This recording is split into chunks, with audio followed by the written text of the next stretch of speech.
Good morning, everyone. We'll go ahead and call the Governor's EMS and Trauma Advisory Council Education Committee meeting to order. Jody Harbert here. Jay Cloud. Here. John Creech. Here. Robert Gonzalez. Jeff Hayes. Greg LeMay. Here. Lori Lefebvre. Here. Taylor Ratcliffe. Here. Oscar Salazar. Here. Lance Villers. Here. Kelly Weller. Here. We do have a quorum. Thank you all for coming. Got a couple things on the agenda to look at today. Pretty exciting agenda. Got a couple things we're going to move forward with. Thank you all for all the great applicants. We had a lot of wonderful applicants to take a look at for the Education Committee. We looked, and there were a lot of people that had done a lot of work. John Creech, Greg LeMay, and Kelly Weller were reappointed. We're also very happy to have Wade Olson from the Panhandle. Wade, raise your hand so everybody knows who you are. Very happy to have Wade. Wade's going to give us a lot of information, a lot of input from our rural and frontier areas, and thrilled to death to have it. We also appointed Deidre Blankenship from Cleveland. Deidre, where are you? Deidre, if you want to sit over there next to him, you can. Deidre has been coming to committee meetings and participating probably for the last 4 or 5 years, and we're very happy to have her. She has a program down in Cleveland. At the end of the meeting today, we'll talk about the off-going members and recognize their service to this committee. Item 1, identify and list the accomplishments of this committee since its inception and report this back to GETAC. Our chair, Lance, hello Lance. Our chair has asked that we come together and put together a list of things that this committee has accomplished, and he would like that. I think they're going to use part of that as a strategic plan. Haven't talked to any of the council members about that yet, so that we would all have some fresh ideas and not have looked at some of the others. I think Lori and Kelly are both topping away. As long as we capture these, would be great. Let's start. Dr. Villers, you've been here for quite a while, second or third term. Can you have a list you want to go down, or anything that you can remember, and we'll just start and go from there? Accomplishments. I remember you doing a wonderful and masterful job at a survey several years ago. Wow.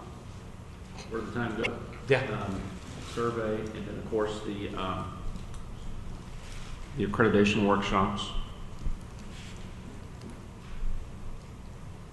While you're adding, there were 25 of those over a 4-year period, from El Paso to Midland to Tyler to Dallas to McKinney to Corpus to Houston to Austin to and all points in between. I really appreciate all the committee's work. That was a lot of work for a lot of people that was never reimbursed. That they just felt compelled to do, and I really, really appreciate that. I think we got a lot of good work done because of that. Can you think of anything else that just pops off the top of your head? I just want to make sure everybody has an opportunity to contribute, and you've been here for quite a while. Dr. Radliff, anything from you? Anything you can, that's just popping up that you remember? Well, in my vast amount of time with the committee, Yes, vast. I'm going to have to pass this. Okay. Lori? One of the first things that we tackled when I first joined the committee was a discussion that was universal in health education, and that was the introduction of simulation into the education processes. And the discussion was primarily about, can simulation replace clinical experiences? And what came out of that discussion at this committee was that we actually defined the ability to achieve competency using simulation, not replacing clinical. And so we clarified that discussion, that clinical is clinical and simulation is lab, but competency was the bottom line of what we wanted to achieve. Another couple of things that the committee has done is a review of the gap analysis. That gap analysis template, especially using it to define the practice of each level of certification. And we've reviewed and attempted to post for, I think, about 3 or 4 years, the educator manual. It's still not posted to the website. The ETM, Education Training Manual? Right, Okay. the education and training manual. And we revised that in such a way so that it could live. It just hasn't gotten home yet.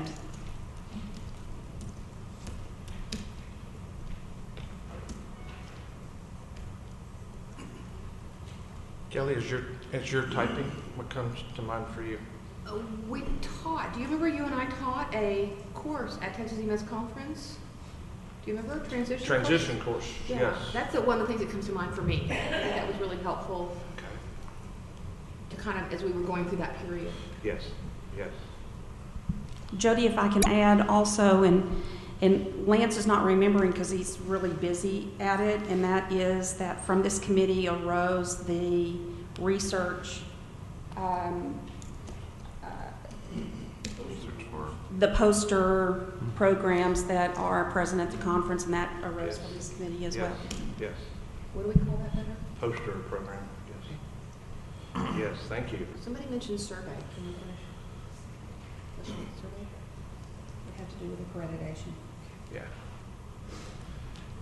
You know, as we were going through this, and I was looking at, and I had gap analysis and ETM, and had forgotten about something that this committee had supported for quite a while, and that was medical director courses.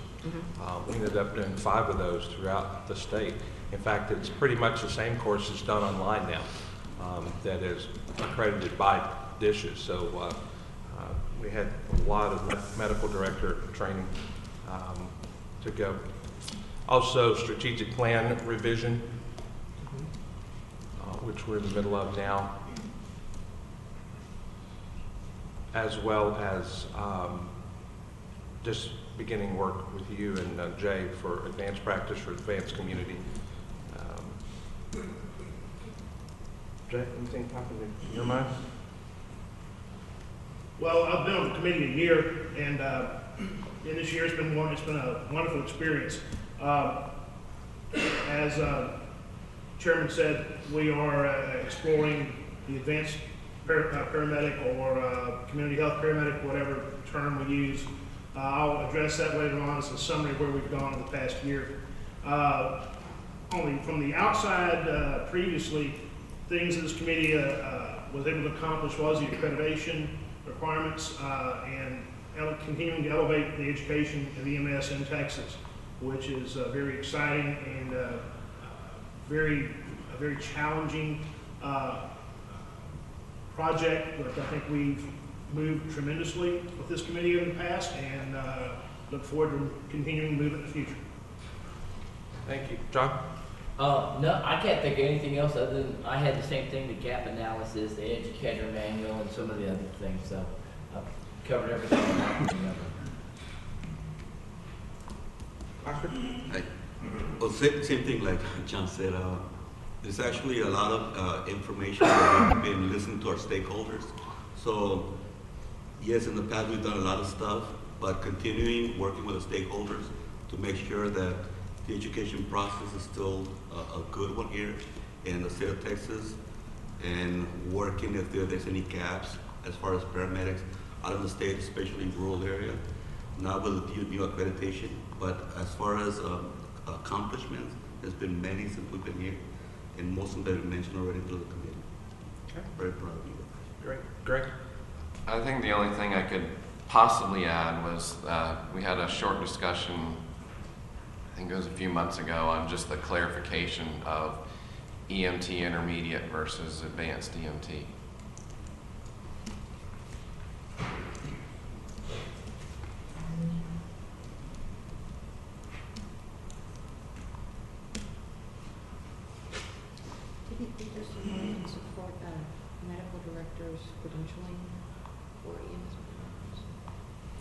Say it louder so I can. Didn't we do some work on credentialing of medical directors and what they needed to have as far as CE programs and initial info providers? If I remember correctly, this committee made recommendations that medical directors needed some type of certification or some type of continuing ed, because at that time we realized we had a lot of medical directors who we found were dead, who were still signing documents. We found medical directors who were really wanting to help their community, but were really unaware of the responsibilities that went with that. So, yeah. That gives us a list of 12 or 13 things. Joe, let me give a little more detail on that research. That was in 2010 is when Okay. we started the poster presentation, and this is our 4th year to do that. How many do we have this year, posters? About 16, I think. Outstanding. Yeah. Outstanding. Right. Outstanding. And we're getting people from not just within Texas. I mean, we get people from around the area, military and military as well.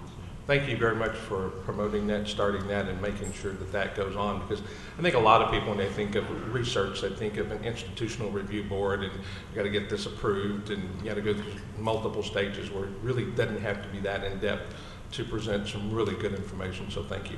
Yeah. Thank you. And I'll recognize my colleague, David Wampler. He's really, Thank you. we do that pre-conference as well. Any public comment, anything that we've forgotten? Anything that some of you all have been here just as long as some of us that we're just forgetting? No? Okay.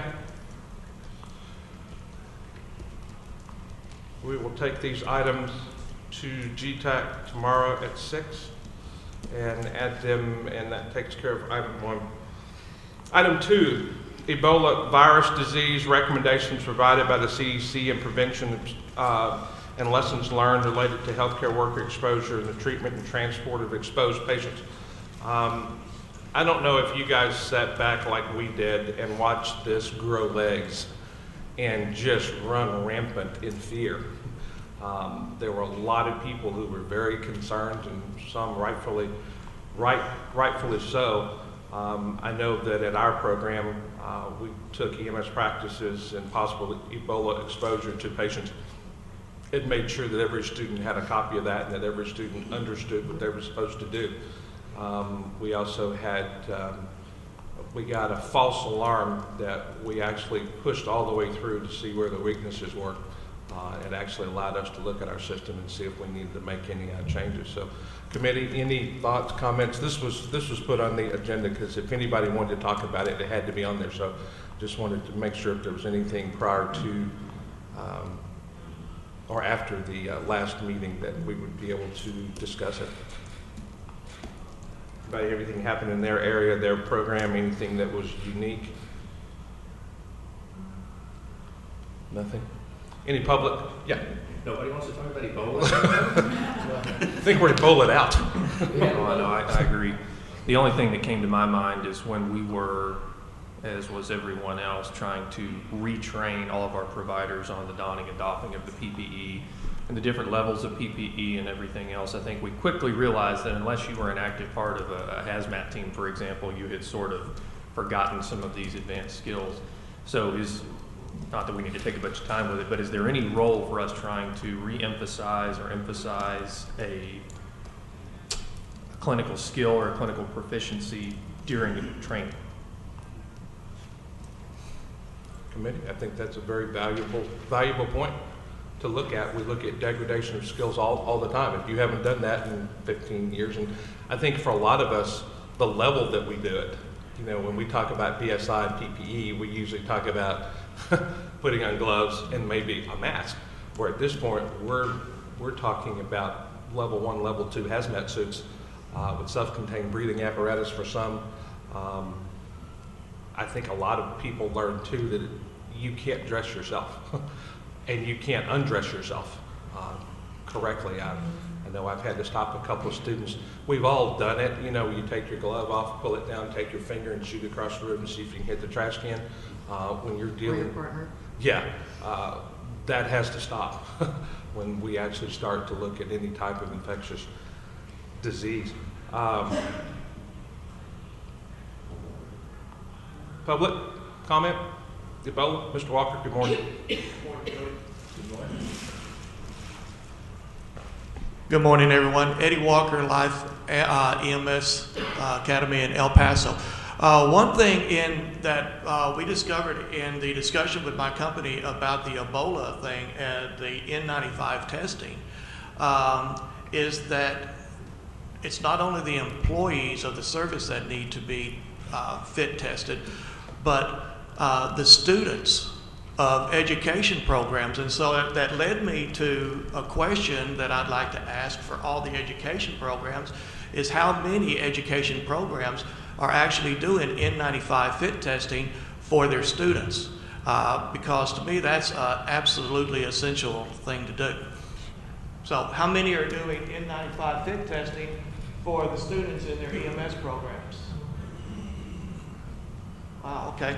Well, I think that might be something that the committee would consider taking up. Okay, sure. Thanks. Mr. McDonald, do you want to address how that was handled at Tarrant County, or do you want me to? I don't know if you're away from. Oh, okay, thank you. After that Ebola nightmare started, we actually purchased at our program N95 masks for every student, and then had our equipment specialist fit test every student. So that those students, and we actually had a student last week with a possible probable exposure to TB that had their N95 mask with them and were able to don that immediately. So, you know, you kind of asked, do you pass it on to the student? Do you take it out of your budget? And I think whatever we do, we have to make sure that our students are taken care of up front, because we're exposing them to reality. And I think a lot of them, you know, for Ebola, the scares were rampant. You know, the calls were rampant that you know, we had one of our school nurses come over and talk to Jeff and I and tell us that, you know, she finally figured out that some of the students were using this scare to get out of exams. You know, I sat next to some guy who's been in Africa. Oh, he's from Africa, oh my God. You know, I sat next to him in class. I got to go home for 21 days and be quarantined. Just really kind of got out of hand. But for those students who are in allied healthcare programs, I think it's so important that they understand. You know, we always talk about BSI PPE. You know, when you're running scenarios, it's okay, BSI PPE. I think this brought home what Eddie's talking about, is that now we can't just say that. We have to practice this. We have to make sure they know how to put on gowns. They know how to put on footies. They know how to take them off. They know which bin they're supposed to go in. So I think it has probably caused some education, and maybe from this committee we need to just look and see what's latest and get that posted so that we can share that with other people. Good morning. Good morning. CMS for Children Program Manager. Since you had brought up the school nurse issue, just wanted to make you aware, if you didn't already know, that on the CDC website there are resources for taking care of kids, for healthcare professionals, as well as resources for parents and school officials like school nurses and administrators. So, will you send me that link so I can send it off? Sure. Okay. Sure. Thank you. Thank you. We had some of the Assistant Secretary for Emergency Preparedness from CDC and some of that stuff, but the more stuff we can find to add, that would be great. Good morning, Brian. Good morning. Good morning, committee. How y'all doing this morning? Good morning. Brian Norris, San Antonio Firefighters. One of the things that this did is really, it was a wake-up call for everybody. What were the cases of, like us in San Antonio, actually seeing an EDV patient? Pretty rare. However, what it woke us up for is that there's a lot of viruses and bugs out there that can be coming to us, and so it gave us a wake-up call, not only to the amount of protection that you need, the personal wear, but how everybody fits into the picture. And so your EOC is getting involved, your public health guys are getting involved, all of those different entities from around are getting involved, and so education plays a great role in that, because we have to show people, look, it's not just you, there's this whole net of things. Another thing that came to light, especially in our department, is teaching the people the difference between patient contact, entry into a scene, and patient exposure. And that is very, very critical when you're talking about an EDV patient, as well as something that we've also come up with in San Antonio that seems to be working very well, is going back to a distance assessment type thing. So starting from across the room, all right, are you sure you haven't been to Africa? Are you sure you haven't been? if we can cut down even flu symptoms or flu exposure, TB exposure, whatever, from doing a distance assessment before we walk up and we get all comfortable. Hey, how you doing? What's your pulse? What's your respiratory? No. Start from across the room. It's going to benefit our students, and that can work well into education also. Thanks. Brian, what are you all doing? Because we know here in a week or so, flu season's going to start. And unfortunately, some of the symptoms of Ebola and the flu are going to mimic each other in the beginning. Has there been any mention about what providers are going to do to try to make sure they can tell the difference? Right, and I can only speak for San Antonio, but what we've done is we've kind of taken a two-tier approach to the whole thing. The equipment for transporting EDV or something worse level patient is extremely expensive, and quite literally it's hard to come by right now. And so supply issues are forming into that. So the first tier of protection includes the gowns and the hoods and the face mask, things like that for our guys. It's not total skin protection, but from a distance, you're not exposing yourself to those types of patients. So we have 2 people going in on the initial entry team doing a distance assessment. If it sounds like it's something really bad, we'll be right back. Let the guys in the white suits come in and do their job. One thing that we have found is, just like the gentleman here was talking about, that donning and doffing the equipment is the greatest hazard to us right now. So we let our hazmat teams and MSOU, or medical special operations units, take care of that. But everybody has the tier 1 level protection. Only those two units, I guess, or entities, take care of the actual tier 2 type stuff for us. Do you all have students at those scenes? If we do, they're not allowed to make entry into the scene. That was my next question. Yeah, and a big thing for us too is, you see fire and EMS responding, and so you got 6, 8, 10 guys in a house sometimes.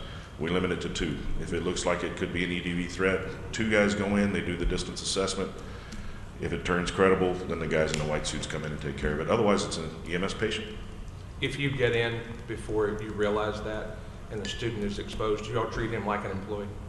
And take them and, okay. Yes, absolutely. And, we do 2 different decons, one at the scene for the initial providers that were doing a distance assessment. And remember, for Ebola, it's fluids, bodily fluids have to get on you. If I'm standing across the room like this trying to stay clean, and that's some of the education that's taken place, you don't have an exposure. You've basically just made entry. You get within 3 feet of that patient as per CDC, however you feel about that, that's when you actually have patient contact. So, yeah, they're treated exactly like our guys, but if they stay away like they're supposed to and do their initial assessment, you shouldn't have a problem. Good. Thank you. Committee members, comment? Mr. Chairman, I think we can't talk about it today because it's not on the agenda. Right. But maybe an item for soon. I have ongoing major concerns about how we do respond to our students if they do have an injury or an exposure. I'm sure some of our colleges and educational programs have coverage for them, and I think some do not. And I know some of our students probably don't carry their own medical insurance. I don't know if it's appropriate for this committee or a different one, but we really probably need to look at how we cover them at some point. I think it's a difficult I think that's certainly appropriate for this committee. I know what certain programs do, so yeah, we'll just add that. So we're going to add the link from Sam and the EMS best practices from CDC and the ones from Texas Department of State Health Services to the website to aid in education. And then I think after a few months, we probably need to just go back, revisit it, take a look and see if it's working, and if anybody else has any recommendations. It's interesting how we love to plan. We are planners. We love to think. We love to be ready. Yet this caught everybody, it appeared, off guard. And I think sometimes when we start drilling and planning, everyone goes, oh, here we go, we got to do this. And then the next thing you know, we're really doing it for real. And I think that we probably have to take a lot of this to heart and figure out. I know that some budgets were affected because all of a sudden you're buying equipment you don't normally buy and using more of it. But to make sure that we're keeping our practitioners and our students safe is probably number one. Any other public comment? Okay, we'll add those. Item 3, review Panhandle Regional Advisory request to identify existing EMS educational opportunities available in rural and frontier areas to identify gaps, develop strategies, and to fill any identified gaps. Justin Boyd sent the committee, as well as myself and a couple of others, a letter requesting us to come to the Panhandle to look at some issues that they were having reference EMS education and to see what we could do. And in talking to committee members in usual fashion, they said, just give us a little bit of notice and we'll be there. So I think we're probably looking at our April meeting. Justin, you here? I don't have my glasses on. There you are. A minute. Hang on, let me see if that's really you. Yep, okay. I think the January work group meeting might be a little bit quick. Obviously, the February meeting will be in Austin. Will April work for you? Is there anything going on in April that you can foresee that would not be a good time? No, I think April works well. Okay. If you could, in the meantime, if you can get us a list, what has worked fairly well, I think, in the past, and forgive us if we haven't been back, because I know the committee during accreditation went to El Paso, had a great time at the Hog Pit in Midland. I really, really did. Really had a really great time. In that after the travel and getting it done, I think some people were letting their wallets adjust. But it's probably time again, and thank you for the request and thank you for the letter. If you can start to put together some needs specific, because what I'd like to do is to bring some things for you to look at, for your RAC to look at if we know exactly what it is. You know, if you tell me you can't get paramedic classes or you can't get certain pieces of equipment or, you know, something's hindering you, so that we can bring those resources at least with us, or at least say we've tried, or here's a direction.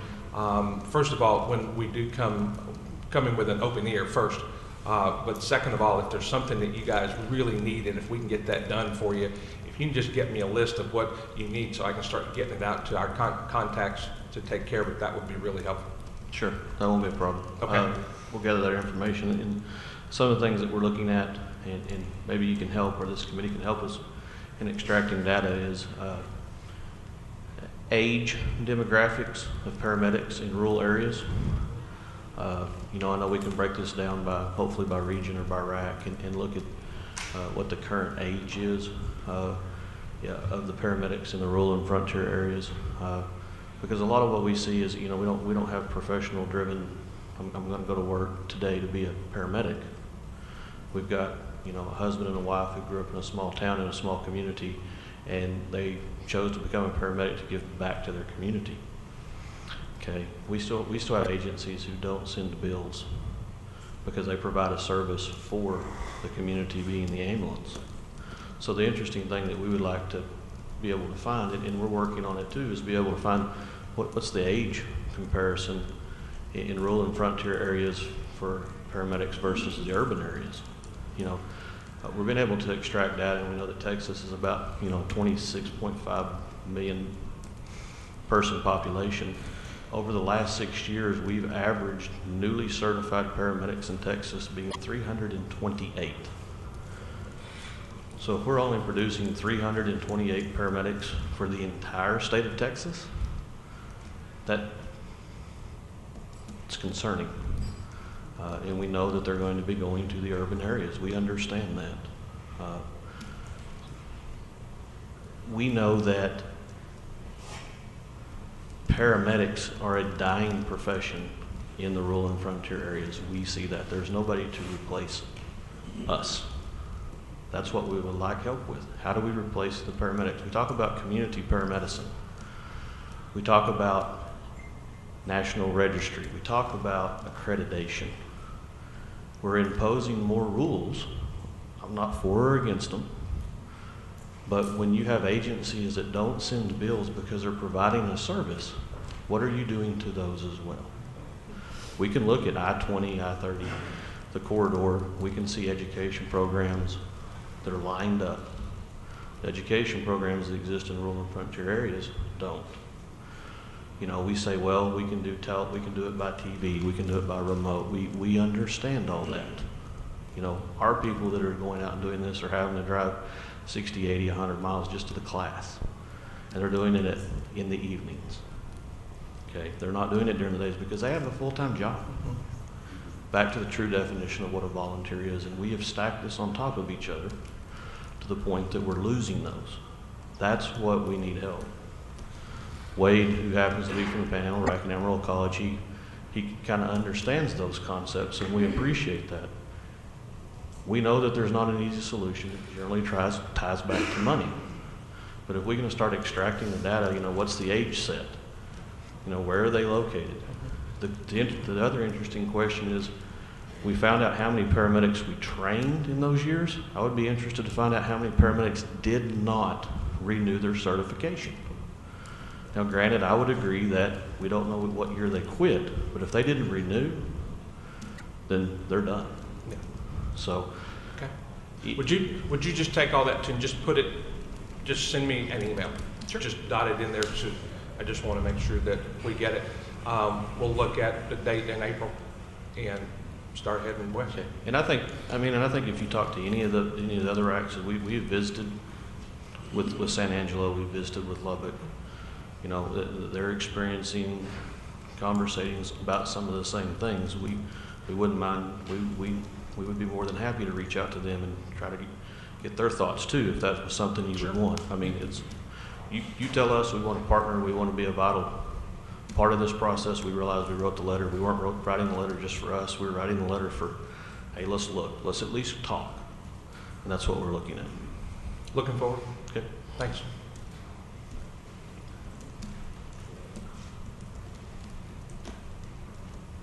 Wade, glad that you're here so we can get some representation on the committee for that. Committee, I know that we're not going to do it right this second, but if you guys would just start to look at April, more than likely a Friday in April, so that we've got plenty of time. For those of you that want to drive, great. Otherwise, Southwest Airlines is $79. And we can go and get that done, because I just want to get that out there. So what he just mentioned, if there are other programs that want to go, I'll give them plenty of time to show up and not just make it a 30-day turnaround. Yes, sir. Good morning. Tell us who you are. Good morning. My name is Jonathan Sell. I'm with Booker EMS in the Texas Panhandle. I'd like to speak to this topic if I may have a couple of minutes of the committee's time. I'm a paramedic and advanced coordinator at Booker EMS, which is about 140 miles northeast of Amarillo. We have operated there for many years and have recently changed over to a paid service in order to continue paramedic level service and care. This is a very important issue to me and to my service. We believe very firmly in the paramedic paradox that states that the further one is from definitive care, the more critical it is for that patient to have a paramedic's high level of service. But at the same time, the further one is from that definitive care, the less likely one is to actually have that paramedic service level of care. We would appreciate this committee's assistance both in developing hard statistical data. We have a lot of anecdotal data. We understand that's worth a small amount, but the statistical data that we need to develop, like Mr. Boyd was talking about, is hopefully to show that there really is a genuine need beyond just that anecdotal data. And then also to hopefully come up with more innovative solutions for us in our rural area. I have 10 paramedics on my roster at this time, which is significantly better than most of my colleagues in the area. Of those, only one would have his paramedic certification if it were not for local programs much closer than our current program, nearest program, which is Amarillo. As a professional paramedic, I love accreditation. I love the idea of raising the bar and making sure that across the board we are meeting the same level of educational standards. An unfortunate side effect that I see is our local rural and frontier areas really suffering over the next 5 to 10 years trying to get paramedics. And so looking forward to that. We appreciate the committee's help, and we would love to welcome you to the Texas Panhandle and see you in April. Thank you. Any other public comment? Committee? None? Okay. Item 4, continue to develop community health curriculum for advanced practice paramedic and advanced community paramedic. And certainly what we've just heard from our Panhandle partners out there, this might be something to help later on as we get this, as we begin to move further and get these recommendations finalized as we move through, that maybe some advanced practice for people in rural area might be one solution or stopgap. Jay has been working hard on this. Mr. Cloud has changed employers. When that usually happens, it usually means you got to slow down and put a little emphasis over here on this side. Dr. Weller is going to take over for them, but right now let them present what they've done.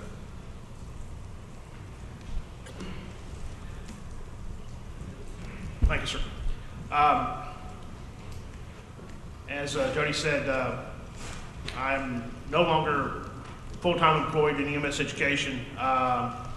After 30 years with St. Jacinta College, I am now a full-time paramedic for Deer Park Fire Department, and that is taking a ton of time. And unfortunately, I'm not able to devote the time to this project as I had wanted. So I approached Jody and Dr. Weller and asked them if we could work out something where Dr. Weller could take over the chairmanship of this work group, and I would continue to help them. In the meantime, I would like to go ahead and give you a summary of where we've come with this program. The initial presentation of the community health paramedic or advanced practice paramedic was in February of this year, and since that time we developed some general definitions of what is part of this project, some general intention of the project, and the some general education outlines. Dr. Villers provided me with a wonderful link to the Paramedic Foundation, which has a great definition of what is a community health paramedic or advanced practice paramedic that I think we will adopt. Role definitions we've come around with for us to provide expanded services in some situations. For example, rural and frontier Texas be heavily involved in primary care, in emergency care, of course, public health, disease prevention and management, wellness, post-hospital follow-up care, even some issues with mental health, and possibly even some dental care. And these are things that I've extracted from other programs around the country. What will it do for us in Texas? It's going to be a community-driven need. Starting out with this grandiose idea that one size fits all, of course, did not work. Instead, over the workshops, we came to the conclusion that every community is going to have its own specifics. However, we do want some level of floor or minimal starting point for all of them. All of the community health or advanced practice paramedics in Texas. We need to have a minimal standard, for lack of a better term, that everything else builds off of. In the rural and frontier areas, as I said earlier, the paramedics may become involved in primary care. Maybe link up with a nurse practitioner or a PA or even telemedicine, whatever. How can we continue to employ paramedics in the rural and frontier areas? This might be the initiative not only to keep those folks active, but to attract others. There's a lot of medics out there that say that get tired of running their routine, like for example in the urban area. They start looking for other things to do. They start saying, gee, I want to go somewhere else. I want to take another step. I want to do something different.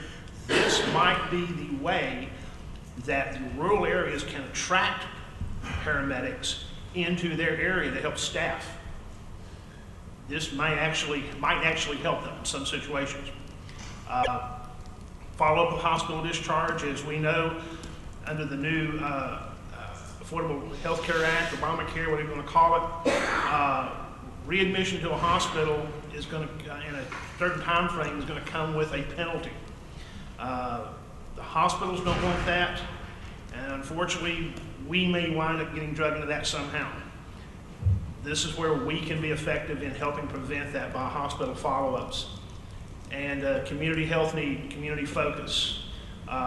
Examples here that have come up, the immunizations from that the border towns deal with, and throughout all of Texas, Shots Across Texas programs. CHF patients here in Fort Worth. Brian had mentioned in San Antonio his primary focus was diabetes, I believe it was, at one point. Was that what it was, Brian? I believe it was diabetes was your primary patient? focus? It is for at least a large population of diabetes patients. Okay, yeah, large population. Okay, that's what it was. So every community needs to have its own focus, obviously. We've come up with some required core ideas that all of them, everyone will be trained on, advanced pharmacology, special populations, etc. We kind of came up with this general core, and then from that point forward, the medical director, the service, the community needs decides where to go from there.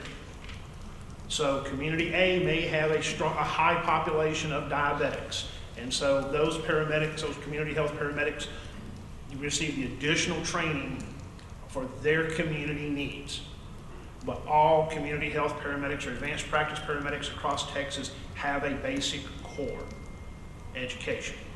This provides us with the opportunity to say, look, in Texas, this is what we know everyone is trained at, plus their community then goes from there.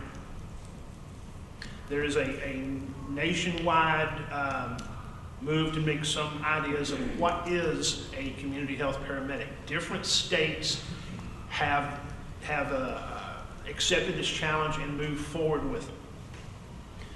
There's discussion on what is clinical time, what is cognitive teaching time. 200 hours tends to be 200 clock hours tends to be about what is seen across these programs. Again, we come back to how are we going to address this in rural and community settings. This is going to have to be some level of working it out. We're not saying this has to be taught in a college. We're not saying that it can't be taught at the local level. Obviously, we can. We're just trying to come up with a good base of where to go from. It might be that this is taught over multiple nights for those folks who have day jobs. It might be that it's taught over several weekends. We have not established a hard, fast rule for that. These are just some generalizations. So where do we go from here? From this point forward, we have to do the final determination of what will be the structure and requirements of this. Entry requirements are going to have to be determined on each individual service and the medical director. The medical directors have got to be involved. If a service has a so-called ghost medical director or one who's been deceased for several years, obviously that's not a good thing. The medical directors have got to be involved in this from square one. They have to buy into it. So from this point, we have to look at the final educational structures, come up with an implementation timeline. We have an opportunity here to be involved in a national ground level establishment of what is a community health paramedic. And all of this, the successful programs across the nation have had legislative buy-in. There is the potential for some significant funding through this program. And we've got to have some type of legislative buy-in to be truly successful. We need to go to the legislators and say, this is what we've developed, this is what our recommendations are, and this is what we need. This will help Texas. This will help the urban and rural areas of Texas, and the frontier and rural areas of Texas by potentially providing people to give primary care, by helping attract them to those areas in primary care. I would love to be able to work in rural Texas or frontier Texas in doing primary care. That would be just phenomenal. I know there are medics out there that would do it. I know they are. And this might help with the retention and the attraction in those areas. I hope it would. But that's where we need to go from here. I do want to thank everyone for the opportunity to work at this work group and on this project. And I will continue to help, any way I can. We'll go on record and say being 60 years old and having to start doing shift work again is hard on the body. On the day off, you know, you tend to be totally unconscious for 20 hours. But any questions I can answer? Committee, any questions for Mr. Cloud? I don't remember if we did this when we first started discussing, but we want to make sure that we also define community EMS as opposed to just community paramedic. I can't remember where we were with that. But I don't think we did. the distinction would be is that, you know, EMTs can provide community health, Right. medicine, and healthcare, so we need to make sure that's included. Right, and that's where the entry requirements defined by I use the word community health paramedic, it probably should be community health provider, because that's where the medical director and the service would have to define what are their needs, what are their training needs. And I use the word paramedic. Obviously, this is not meant to say only the paramedic could do it. Different services are going to have to look at what they need. But I do think we need to have a core educational requirement that is out there.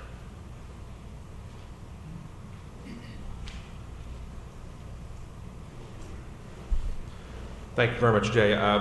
We were able to ascertain that currently there are approximately 16 providers in the state of Texas that have some form of community paramedic, advanced practice paramedic, some form of that already established in the state.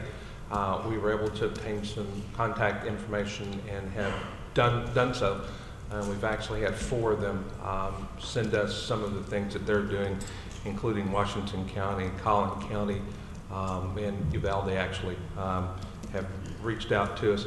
There are some other people that are, and please understand, and I say this every meeting so that people who weren't here understand this is a long haul. Mm-hmm. We are nowhere near, this won't be done this year or next year or even 2016. This is a long haul project to get input from everybody to even figure out if we need to do this in Texas. If we do, and I think what Jay's talking about and what Dr. Villers are talking about is inclusion of everyone and making sure that we have looked at the floor. You know, I think when you look at an EMT patch, there's a certain amount of knowledge that you know that person should have had to obtain that patch. You see a paramedic patch, you know there's a certain amount of information that person should have to wear that patch. When we hear community health, we just want to make sure that we're kind of at that same spot, that we know that if you are, you know this. I think that this is a new role because we haven't been involved in preventative services at all. You know, EMS traditionally has been emergency. It's been 911. I think in this country, and especially Texas back in the 80s, started back in the late 80s, we did a fantastic job of teaching people if you have an emergency to dial 911. We did a fantastic job of teaching people to go to your local ER if you have an emergency. What I think we did a horrible job at was teaching people what an emergency was.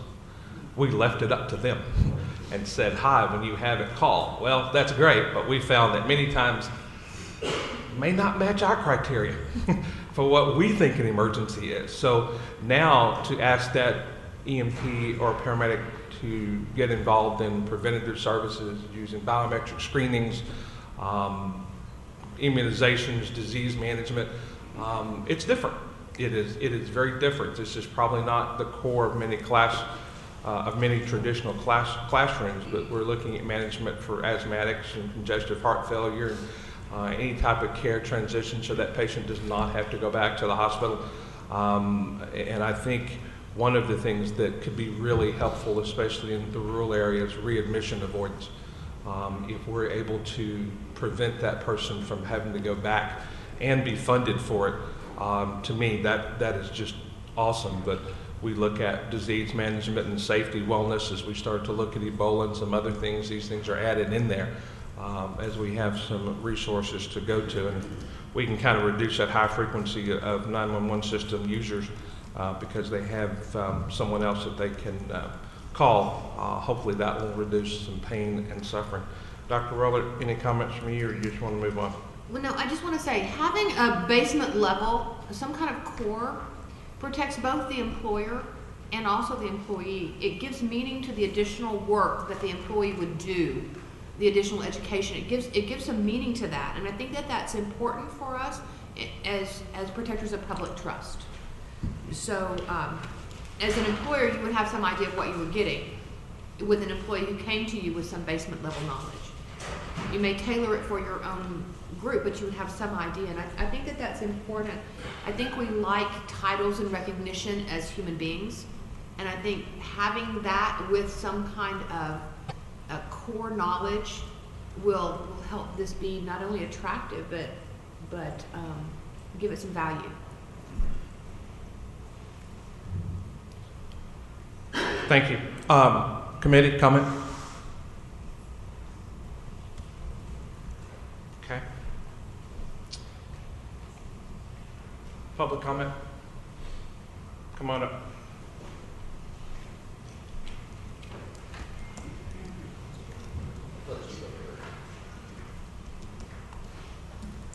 Good morning, Jody. Good Morning, morning. committee.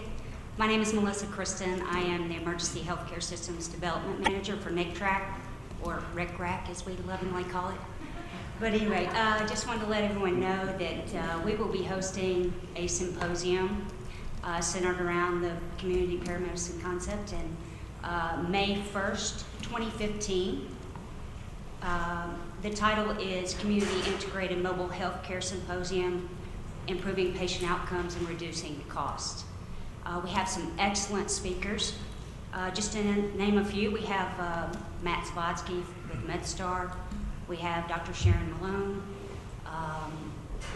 We have Chief Norman Seals with DFR, and just some excellent speakers. And it's going to be a great symposium. Thank you. Do you have flyers for that? I do. Okay, you'll make sure we get one. I And will. in the electronic link. I sure will. Thank you, Melissa. Where's Thank this gonna be? Excuse me? Where? Location? It'll be in Grand Prairie. Grand Prairie, okay. Yes. And I'm not responsible if anybody's interested, so I thought I'd throw that in. Thanks. Thank you.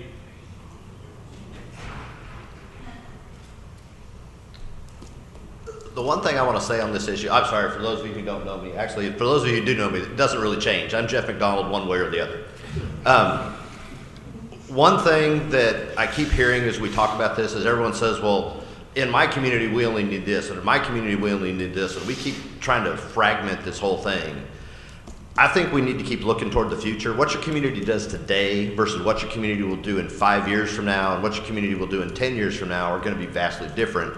And we really need to kind of keep that in mind as we're building this product. We as educators have to look toward what the future is going to be, and really, it's not that we shouldn't listen to people say, well, I only need to be able to give flu shots. I only need to be able to go out and do blood pressure checks. We only need to go and look at CHF patients. In 10 years, we're all going to be doing all of that, and we need to set a good foundation to do that. And I keep hearing at the Medical Directors Committee, I keep hearing here, I keep hearing from public comment that don't make us do 200 hours when we only need 15 minutes. We need to get a good, solid foundation and then allow it to grow as we go, rather than having to backfill over the next 5 to 10 years. And that's got to be part of the focus of developing this app. Thanks. Thank you. Any other public comment?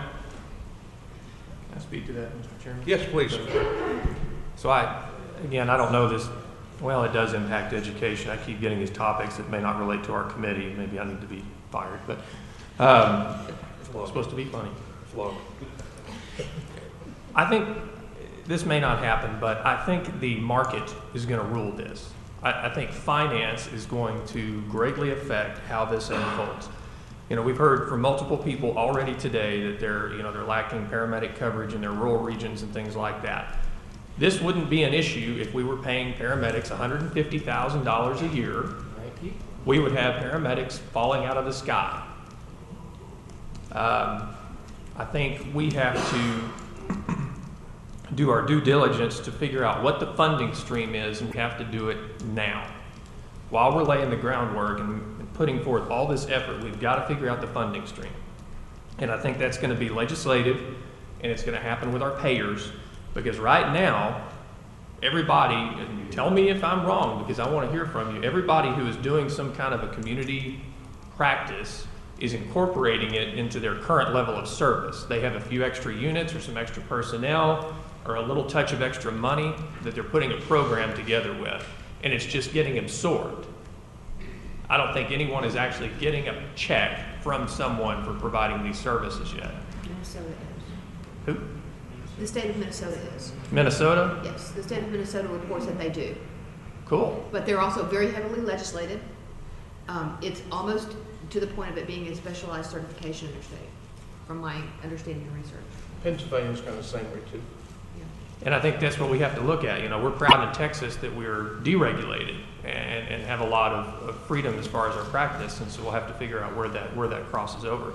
But I think when we build the education, I mean, I agree with Jeff. I would like to see us train everybody to a same standard. But I think, again, if people are looking at it from a financial standpoint and they're saying, I can't pay for my personnel to go to 200 hours of this course.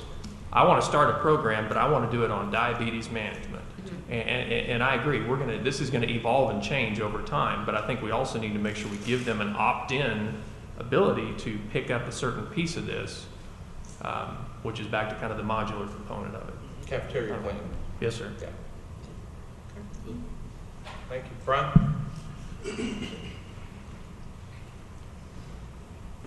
I promise I won't argue.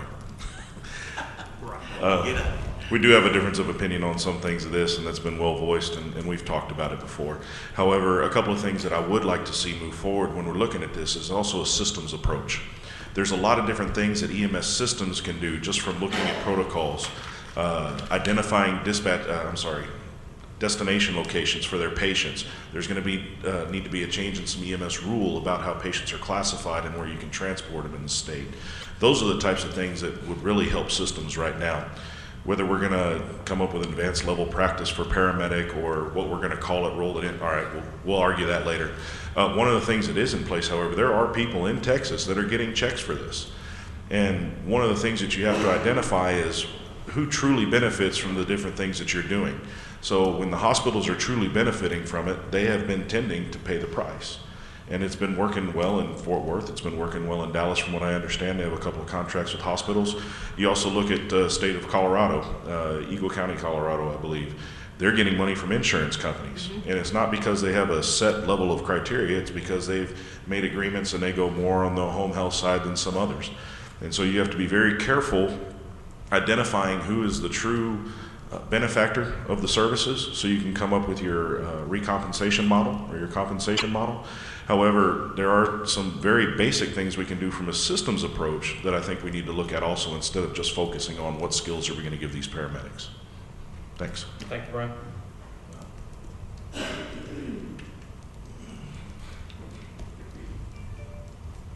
Jennifer, good morning. Good morning. Good morning, Jody. Good morning, chairs. I'm Jennifer Gardner from NICTRAC in DFW.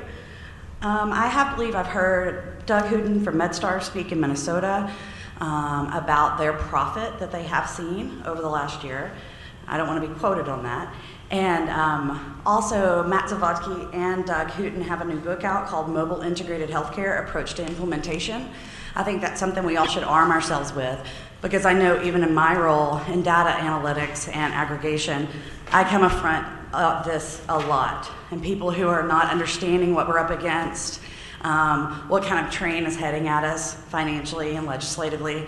So I think that we all need to be, take a look into this and really be abreast of all of the information that's out there and who's successful and not, so that we can be armed.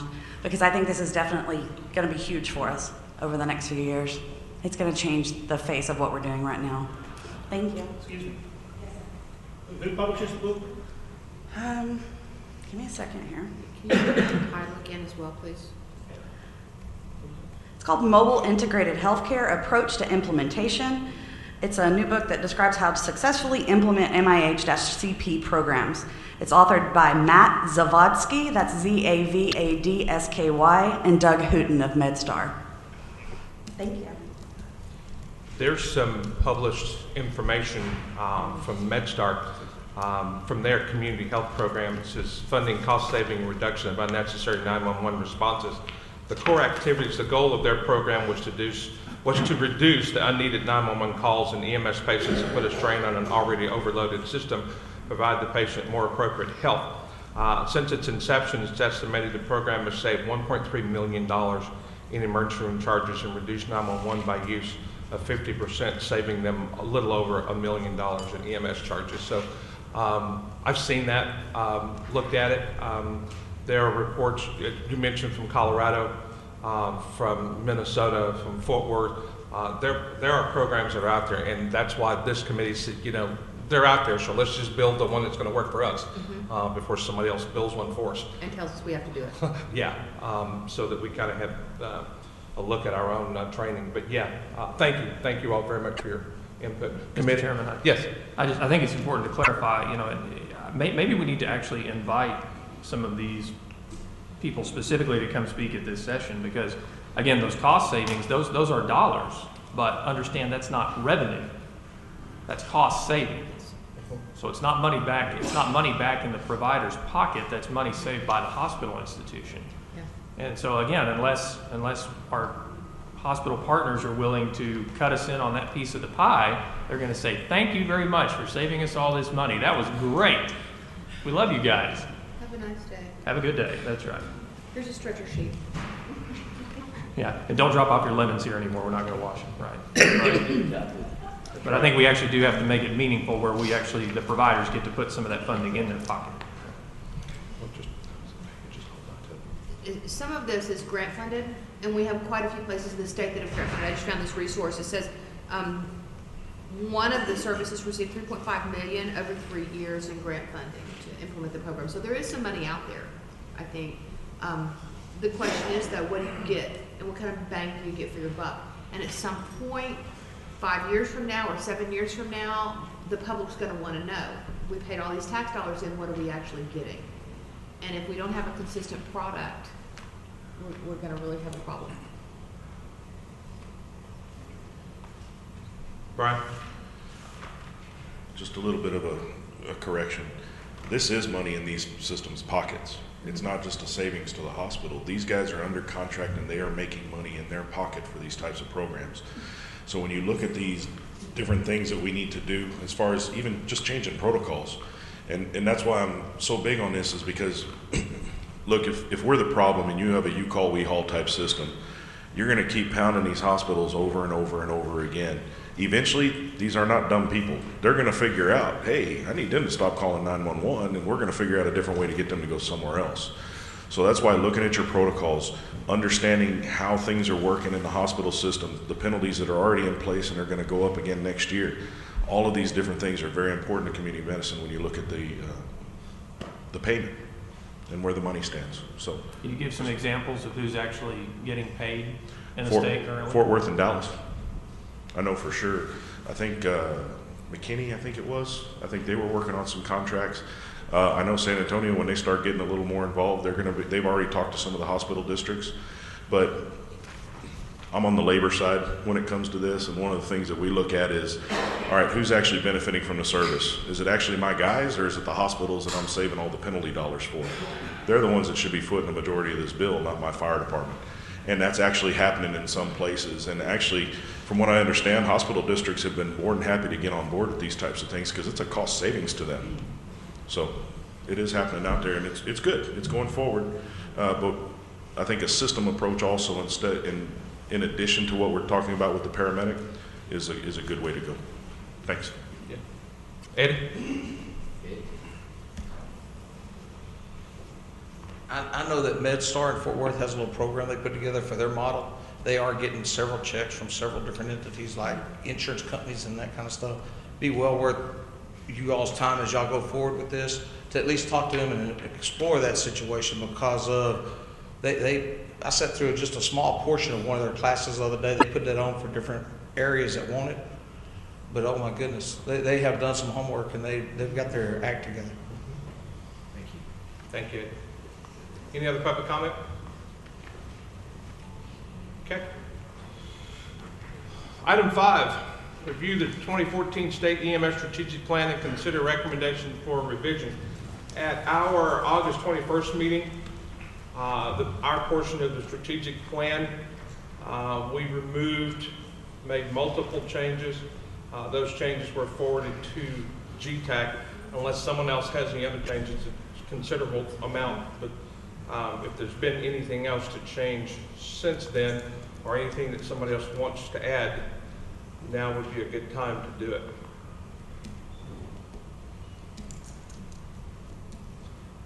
We went through this, if I can do this in brief. We replaced paragraphs to say Texas EMS educators in conjunction with RAC should explore innovative ways to educate healthcare professionals using technology to bridge the distances and time constraints that are barriers to EMS and trauma care. Education during GETAC meetings and public hearings. Educators will work with all citizens in urban, rural, and frontier regions of the state. We'll compile a list of pertinent evidence-based literature as it relates to EMS and make it available to the public. Department of State Health Services said that would be fine. They wanted links so that they didn't have to be responsible for the content, just posting the link. So that's why we pushed those to them. We deleted several strategies and replaced them with we'll review and make recommendations regarding the scope of practice, curriculum, education standard, and education process for Texas recognized emergency medical service personnel. We had 3 objectives replaced with advocate for effective EMS education system that utilizes innovative processes to address individual unique needs such as shift workers for initial and continuing education for EMS certification, EMS certificates, licensees, providers in all areas of the state. 2 was promote cooperation between education and the industry to provide adequate recommendation regarding progression in the standard of care. And number 3 was foster forward momentum in education using evidence-based medicine. Those are pretty much just we deleted a lot because some of those things we'd already accomplished, but made those strategies because we felt like those objectives were ones not only that were needed, but were ones we could provide. Committee comment?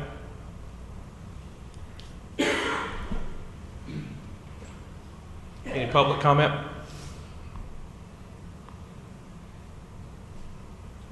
Okay. We can't talk about it today, but I know there have been a couple of requests. And Sam Vance from EMSC is here. Sam, do you hear? Wave your hand. I see you back there somewhere. Great. Wanted to talk to us about PEDS today.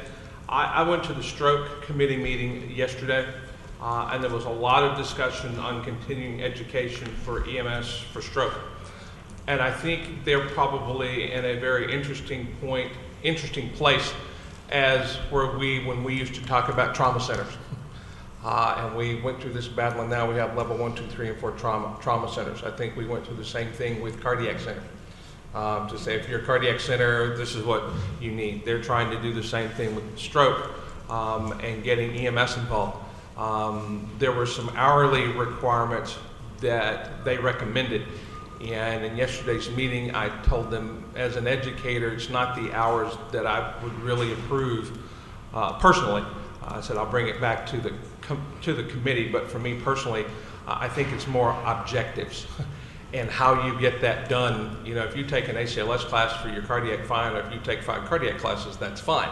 Not sure if I personally want to try to tell somebody you need to do it in an hour, you need an hour and a half. I think we need to look at the objectives and see what we're trying to get done, and then find multiple ways for them to do that. So you will probably see a couple of people from the stroke committee working with us to try to help them develop the objectives that they need for EMS, for treatment and transportation of patients with stroke. So I don't know if HT made it or not. I don't see him, so he was going. All right. Wait a minute. Hold on. One more time. There he is. I see him. Man, you were one big blur back there. I'm going to let Sam go first, and then if you want to follow him, that would be great as an announcement only. We can't discuss this, guys, but they wanted to make an announcement. So, Sam. And we've got about 15 minutes total.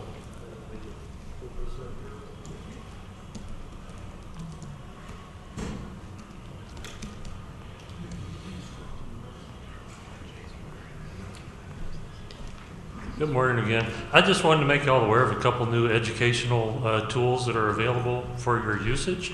The first one is this tool here. It's called Real DX. What this is, this was developed by the Oregon EMS for Children program along with the Oregon Health Authority and numerous different universities and that type of thing. What they have done, and this is adults and pediatrics, the paramedics and the nurses and physicians in the emergency departments are wearing GoPro video cameras, and they're actually videotaping the real call. From the paramedic, the pre-hospital side, they're videotaping it from the time they get the call, through the call, all the way up to the emergency department, and then you're also seeing the emergency department piece of this. And like I said, it's kids and adults. Each video is about 1 minute in length. You'll get the patient medical history, dispatch information, the first responder interventions, and a lot of the cases also include materials such as still pictures of the trauma scenes, caregiver interviews, EKG and other test results, and there's an interactive quiz at the end of them to test your knowledge. Now they do not, this is so new, they don't have continuing education credit available for it just yet, but they are working on that. But the best part about this is, even once they get that, it's totally free for an individual. If individuals want to log on to this, or you as an educator want to log on and use it in your EMT and paramedic classes. So that's one tool that I wanted to bring to your attention. And it's realdx.com or .org. I think it's .com up there. So. Then the second tool that I wanted to bring to your attention is this was just recently completed. It's the EMS Education Toolkit for Pediatrics, which was a collaborative effort between the National Association of State EMS Officials, the American Academy of Pediatrics, the EMS for Children program, as well as the National Association of EMTs and the National Association of EMS Educators. And what it is it's a resource that EMS educators, agencies, and paramedics and others who are seeking to improve their pediatric education in EMS can use as a resource. So that can be found on the NASEMSO website, which is NASEMSO, NASEMSO.org. So, like I said, just a couple educational tools that I wanted to bring to your attention. So. Sam, we thank you for helping with this, because that's actually part of our strategic plan, is that every meeting somebody brings something to the table new, so that we can find so many resources that are not there, that are there, but we just don't know where to look, because I'm not sure people would have gone to the SIMSO to look for this. And I don't know about you, but until today, I'd never heard of realdx.com. No, it is brand spanking new. They've been out publishing this for about a month now. Okay. They post new videos to the site once a week, and they are currently looking for partners with some larger urban departments to help make some more videos.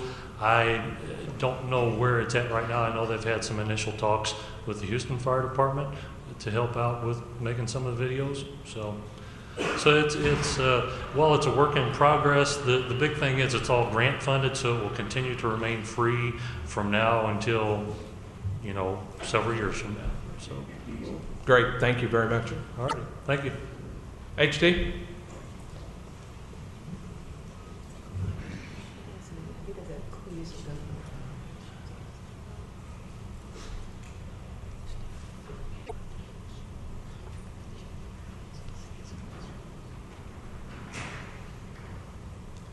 Yes, sir.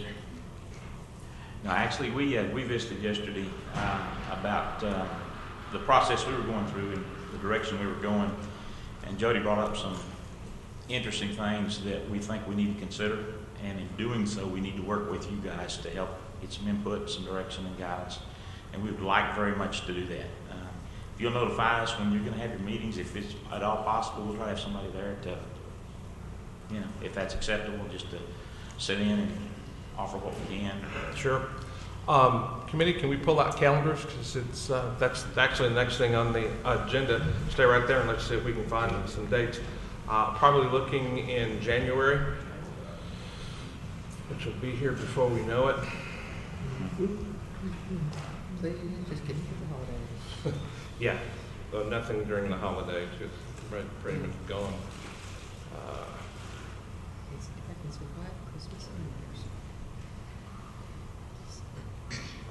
January 16th of Friday? Yes. 23rd of Friday.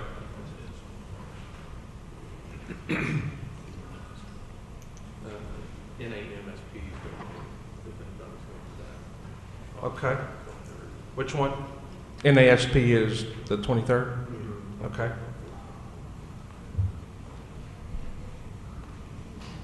16 is good. I'm hearing 16 over here.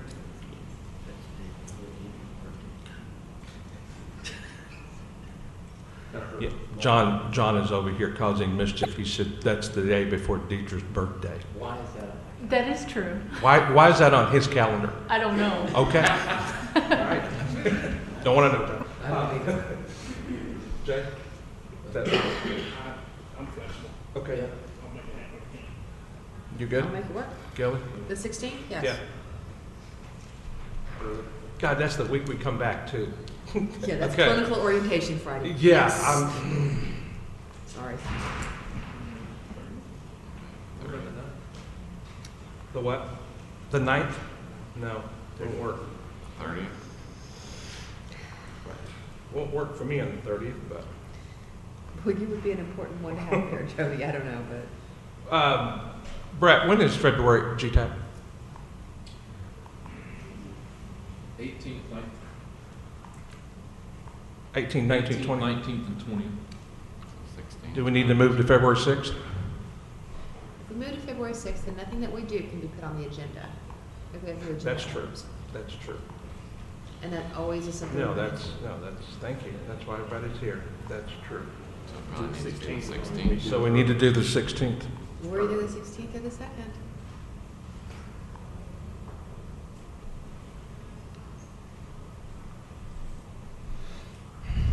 Tentatively, let's set it for the 16th. Charles, can we come? I believe you had wanted MCC. Yeah, Okay. I'll host it. Okay. Repeat it too. Yes, you do. Where? And will there be banana bread? Yeah, we'll be there. Okay. All right. I hate to do it that day. Let's tentatively set our next meeting for January 16th at McLennan Community College in Waco from 9A to 3P with agenda items, stroke hourly requirements for objectives in the curriculum, which HG is talking about. Look at how students will be covered in the future for possible exposure. And yeah, from Dr. Radliff and community paramedic, and that should pretty much take us, because item 1, item 2, item 4, and item 5 are done. So that will give us those dates. If something happens, guys, and we need to make a change, we will.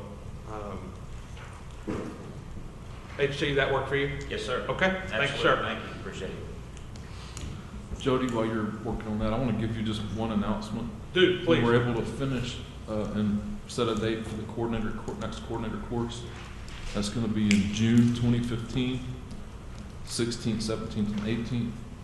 And we're going to take applications on December 1st. And that's posted on our website under news and events. It'll take you to a web page that has all the details there. So we'll have a 3-day coordinator course? Yes, sir, that's correct. All right. Cool. And you said TBA location? Yeah, it's going to be in Austin at the Really? Fitness Center, yes. I was thinking a cruise ship in Galveston. How about that? 3 days? No? All right. Yeah, all right, we'll do But the June old 16th, 17th, and 18th, and we'll take applications starting December 1st. The information is under news and events on the webpage, DSHS EMS webpage. Okay. Any other announcements? Jeff? I don't know if this is an announcement or a request, but one of the things that I'm trying to figure out how we can do is separate the educator track from the conference to its own conference. Because it seems like every time we try to do this, we have almost nothing going on. When we do have an educator track, everybody who probably needs to be at it is off doing other classes. A lot of them are teaching other classes.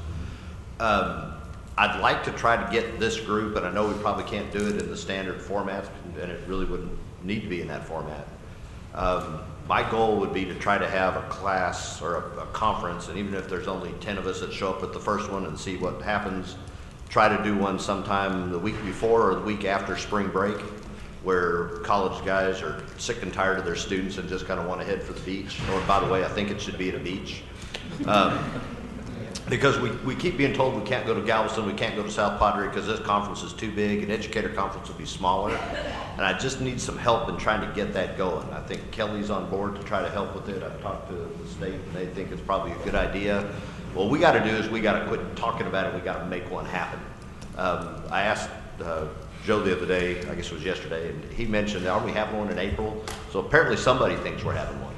So what I need from you is to just kind of help me figure out how we can get it done, how we can get it started, who we need to do, who needs to do what.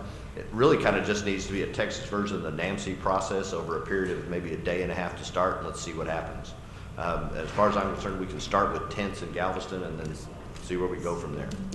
So any help you can help me or give me to help me get that going, I would appreciate it. Thanks. We'll add that to the agenda item for January. Yeah, for January. Because I know the educators will end up on a cruise ship. That's just all there is to it. Well, if you do that, I'm in. If you do that one, I'm in. Well, you guys are going to have to talk to that in January about stuff for that. Yeah. Any announcement? Okay, we've got, guys, really good meeting today. I think we got a lot accomplished, a lot done, working with partners. Sam, thank you for that continuing education. HT, we look forward to working with you. Tentative January 6th, McLennan in Waco from 9A to 3P. We'll get that out. We'll get the other things posted to the website. January 16th? 16th. Yeah, you said 16th. That's Friday, yes. January 16th. Mhm. Yeah, you said 6 just now, Lori's poking me over the 16th. 16th. 1-6, sorry. It's my list. She freaked out. All hearts and minds clear? Before we go, there are people that you meet and people that God puts in your life that make you better. They push you, they make you dream higher, they make you work harder, and they bring tons of things to the table. Dr. Lance Villers has been part of this committee for quite a while, and he's done all of those things to each and every one of us. I remember the last time I looked and was looking through applications and I didn't see his, and I thought, wow, okay, he's doesn't want to come back, it's fine. And we look and we go through and his face pops up and he goes, are you mad at me, Jody? I asked him, you know, why am I back? And I said, your term expired. And he goes, I didn't reapply. He said, oh my God. I said, I thought you didn't want to come back. He said, no, I just forgot. So we went a cycle without him, got him back. And whether it's surveys or poster presentations or think that they're playing Wheel of Fortune next door. They did it all day yesterday. He has brought so much to this committee with his knowledge base. Whenever you ask, it's always yes. He volunteers for whatever we needed. This time, I checked to make sure when we did not see it, and it wasn't there. Not because he didn't want to, but time commitment and certain things have been changed. How many years have you served now? I can't even remember. I think it's 9. I think, yeah, 9. So, Dr. Villers, on behalf of everyone here, we'd like to thank you for your service to the Governor's EMS and Trauma Advisory Council as part of the Education Committee. We know and you know that you've taken part in shaping our future of EMS and trauma systems in Texas. GETAC has agreed to rotate members on each committee to allow some interested parties in, and we thank you for your service, which will conclude December 31st, 2014. We appreciate all of your efforts on behalf of EMS in Texas, and we thank you for serving. It's people like you who make emergency health care in Texas what it is, and we have a certificate signed by Vance Riley and myself, Governor's EMS and Trauma Advisory Council, with sincere appreciation to Lance Villers, PhD, for your service, your state, and dedication for improving emergency health care in Texas. Dr. Villers, thank you. Thank you, Joey.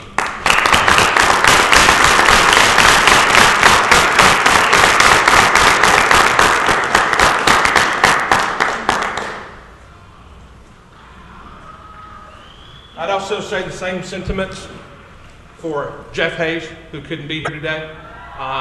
You guys may not know this, but Jeff Hayes has no problem telling me when he's happy and when he's not. Jeff's pulled me off into many side halls and conversations. And like I said, when you do that, it just makes the committee better. It makes me better. I know some people think, oh, we're going to talk to him. You can always talk to him. You don't have to agree. But the one thing that it does, it makes me better. And God knows Jeff has done that many, many times. And I appreciate it. And we have the same certificate for him. And we'll make sure that he gets it. Thank you all for your service. Thank you all new committee members. We look forward to seeing you work in January. Deidre, anything you want to tell them about you? Where do I start? I'm excited for this new adventure. I don't know. I'm ready to roll. Okay. Hold on. Wade? Oh, I'm just honored for the appointment. I hope that I can contribute some positive to the group. We know that you will. Nothing else. We're adjourned. Thank you.